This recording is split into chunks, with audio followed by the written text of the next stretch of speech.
Estados Unidos se encamina hacia una crisis constitucional de alta envergadura. ¿Cómo?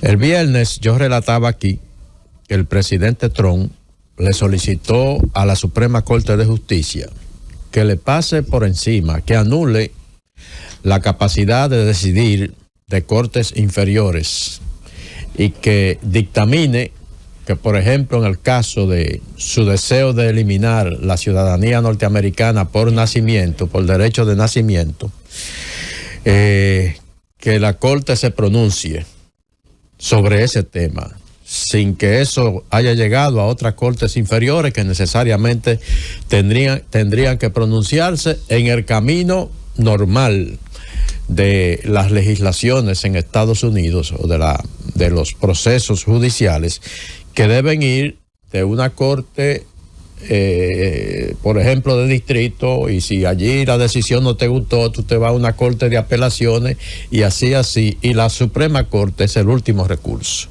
para que decida si la ley está bien o no aplicada. Pues Trump quiere que ahora la Suprema Corte, sin que otras cortes se hayan pronunciado, pues decida sobre la ciudadanía por nacimiento. Eso estamos hablando de que él quiere que la Corte Suprema le pase por encima y anule la capacidad que tienen las otras cortes para decidir sobre determinados temas.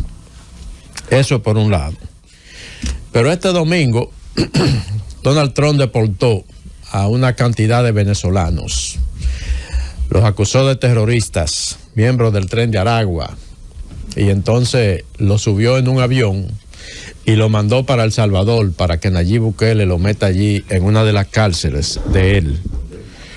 Un juez decidió que eso era ilegal, que Donald Trump no lo podía hacer porque lo hizo sobre la base de una ley de 1798, la ley del enemigo extranjero, que se aplicaría, solamente se podría aplicar si Estados Unidos está en guerra. Correcto. Podría aplicar esa ley, como se aplicó, por ejemplo, la última vez en 1942 con el tema de los japoneses, que lo metieron en un sitio, lo trancan ahí a todito, estadounidenses de origen japonesa, porque se consideraban que como Estados Unidos estaba en guerra con Japón, esos eran potenciales enemigos de Estados Unidos, y los encerraron ahí a todito.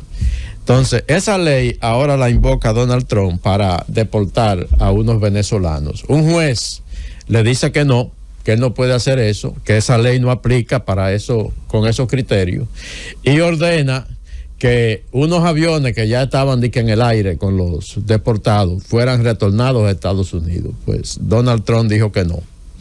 Y los aviones aterrizaron en El Salvador, y ahí está Marco Rubio, el secretario de Estado, agradeciéndole a Nayib Bukele por la cooperación con Estados Unidos. Como agravante, sí. Lo que la mayoría de todas esas personas que fueron enviadas a El Salvador no tienen condena por parte de los Estados Unidos. Exactamente. Entonces lo agarran allí, que tampoco tienen condena. Ahora tiene Nayib Bukele que procesarlo en base a las violaciones que cometieron en su territorio.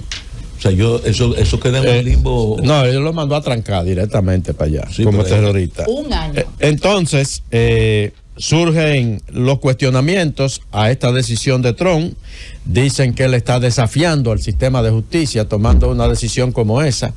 Y la Casa Blanca, a través de su vocera, Caroline Leavitt, responde que esa era una ley sin que la decisión que tomó el juez no tiene fundamento legal.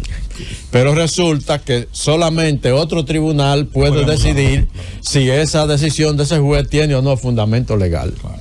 Entonces, estamos ante una situación totalmente de desconocimiento de los tribunales. Se organizan los sistemas jurídicos para que las apelaciones vayan creciendo hacia arriba.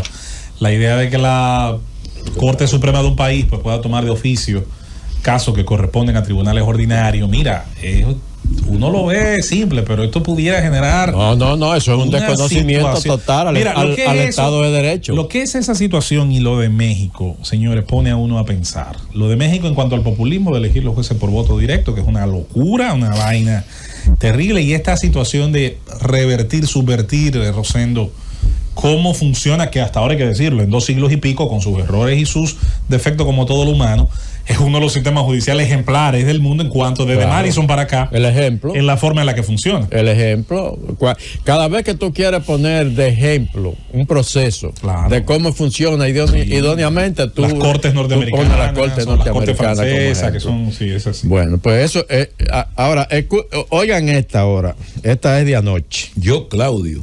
Oigan esta de anoche. Los indultos que el soñoliento Joe Biden otorgó al Comité de Delincuentes Políticos. Señor Sleepy Joe. Así es que le dice a Joe Biden, el soñoliento. Al Comité de Delincuentes Políticos. Ese comité es el comité del 6 de enero, el que llevó a cabo la investigación sobre el involucramiento personal de Trump en el asalto al Capitolio del 6 de enero. Entonces, a ese comité él lo denomina como el Comité de Delincuentes Políticos. Entonces, los indultos que el soñoliento Joe Biden otorgó al Comité de Delincuentes Políticos, que son los apodos, esto dice la crónica, que son los apodos que usa el expresidente para el Comité del Congreso encargado de investigar los hechos del 6 de enero y a muchos otros, entonces se declaran nulos, dice Donald Trump. Esos indultos del presidente Joe Biden se declaran nulos, sin valor y sin vigencia, debido a que fueron otorgados por autopen. En otras palabras, Joe Biden no los firmó, pero lo que es más importante, no sabía nada de ellos. Los documentos necesarios para el indulto no le fueron explicados a Joe Biden ni aprobados por él. Él no sabía nada de ellos y quienes sí lo supieron podrían haber cometido un delito. Él está desconociendo los indultos del presidente Biden en las últimas horas de su gobierno, pero estaba en facultad constitucional para eso. Los indultos a los miembros del comité del 6 de enero y a algunos familiares directos del presidente Biden en ese momento. Y Donald Trump, entonces, como ya lo había amenazado, el propósito de él es perseguir a toda esta gente que él entiende que desató una cacería de brujas en su contra y que deben de pagar el precio de haberlo perseguido por las fechorías, eso lo digo yo, por las fechorías que él cometió desde la Casa Blanca. Eso va a desatar una crisis política de alta envergadura en ese país, porque, por ejemplo, él se tomó ahora el derecho, desde que se sentó en la oficina oval, de indultar a todos los que estaban condenados por el asalto al Capitolio, y nadie se lo ha cuestionado. Pero él dice que Joe Biden no tenía el derecho a indultar a esa gente y argumenta que supuestamente quienes hicieron los indultos fueron otra gente y que él ni lo supo, que firmaron eso con una máquina automática, una vaina. Vamos a ver lo que dice el expresidente de los Estados Unidos, si se va a quedar callado con eso, porque si no desmiente lo que dice Trump, entonces definitivamente él está aceptando que sí conocía y que él sí autorizó esos indultos. Vamos a ver lo que pasa con eso. Pero eso definitivamente va a desatar una gran controversia en los próximos días en Estados Unidos. Ni hablar, por ejemplo, de entre las últimas decisiones, acaba de desmantelar La Voz de América, principal medio oficial de difusión de informaciones de los Estados Unidos. Más de 1.300 empleados de La Voz de América recibieron notificaciones por correo electrónico anoche. Ustedes quedan suspendidos de manera indefinida, y se explica esto con la decisión del gobierno de eliminar todos eso, lo que ellos llaman la burocracia federal, que no tiene necesariamente que mantenerse.